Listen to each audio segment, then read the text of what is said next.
think back to before you came to see me. How long did you wait before making the decision? Since I've known about the therapy, probably a year and a half. A year and a half? Yes. Wow. What made you wait so long? What made you hesitate?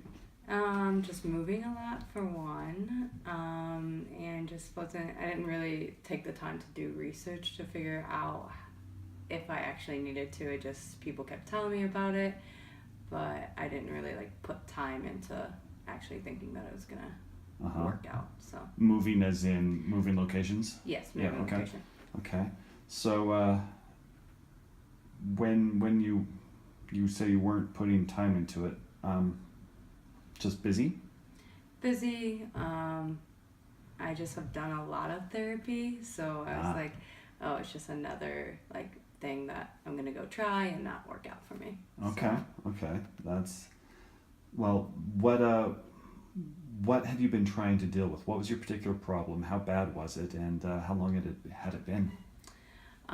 So I kind of just chronically, my entire body, I feel like, has always had issues from my neck to my bottom, so my entire spine, but mostly in my legs and my hips and how they work.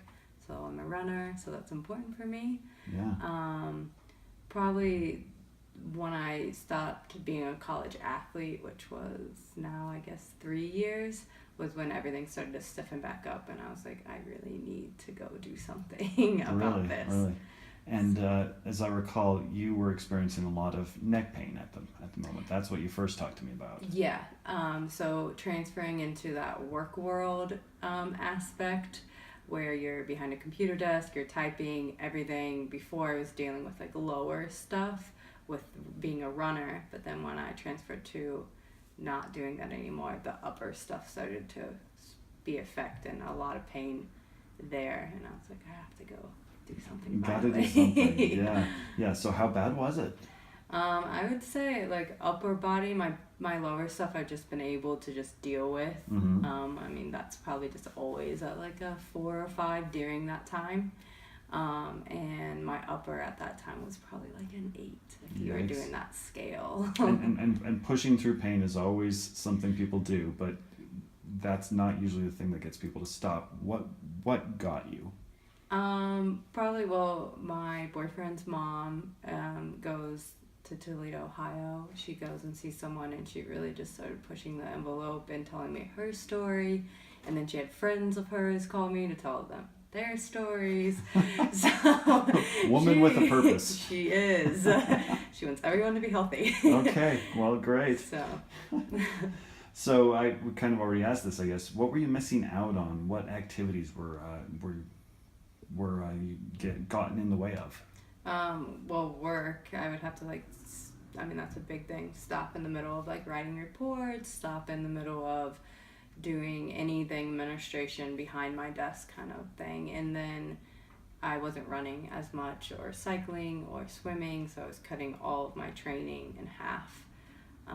And then got to a point that I just stopped training. So you had been an athlete, you had been training and moving and been feeling okay, but you stopped and then started hurting and stiffening, and then that stopped you from even doing any more of your activity, which might have helped. Yeah. Wow. Downward spiral. It was a very downward spiral. Okay. What else have you tried that hadn't worked?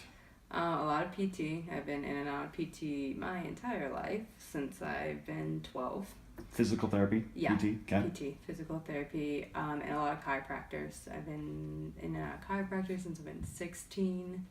And then, in college for the 5 years, I have an athletic trainer. So I did obviously a lot of stuff inside of there where that would be time that people probably would have went to PT or chiropractor, because the athletic trainer is kind of the same. Yeah. So I would just see them. Okay. So a lot of strength, lifting. Since 12, you said, didn't Yeah. you? Wow. Yeah. So fun. Yeah, not so fun. I guess that kept you going because at 12 you were experiencing something. Yeah, I just grew really fast, and they knew I had scoliosis, and I've always been involved in sports, so they would just, my parents every now and then would take me there just to align or adjust something, and then eventually just started seeing a chiropractor after that. Okay. And so that was helping some. Yeah. That was helping some, but not all the way, huh? I just feel like it would fix the problem, like for a week, a month, whatever time length, and then it would just relapse. Yeah. So. Okay. What was your understanding of what myofascial release therapy would do for you before you came to see me? So I guess the explanation, or kind of my boyfriend's mom said that it just is a way to release everything, and release the tissues, and release everything that's been held.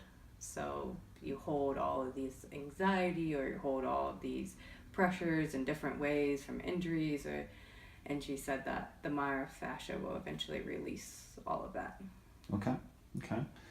And now that you've experienced MFR, if your best friend or a family member had pain and they were procrastinating over going to see someone, what would you tell them about MFR therapy? I tell them just to go do it. Yeah. No, I am trying to get my boyfriend to go, and he won't, because he's stubborn, because I was stubborn too. But I think the biggest thing is just at least try to go, because it does make a difference. What would you tell them about it? How would you describe it?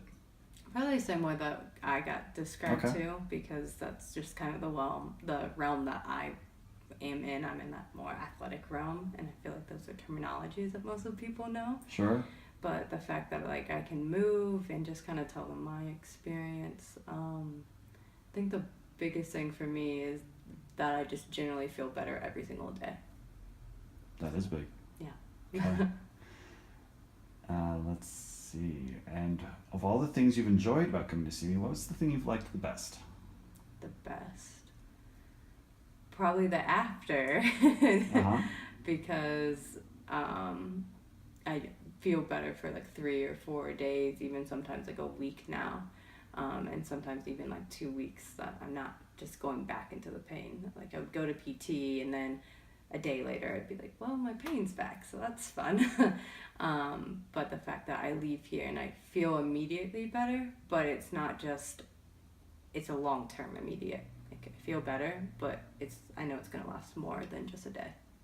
Plus, you were talking about being able to handle things yourself. Yeah, that's another thing. I really like the fact that I can self-treat as well, that you've taught me how to do things on my own. So if I do get that pain, I'm not like going on the phone trying to get a hold of a doctor, trying to get in to see someone. I can actually physically do it myself, and at least maintain that until like my next appointment.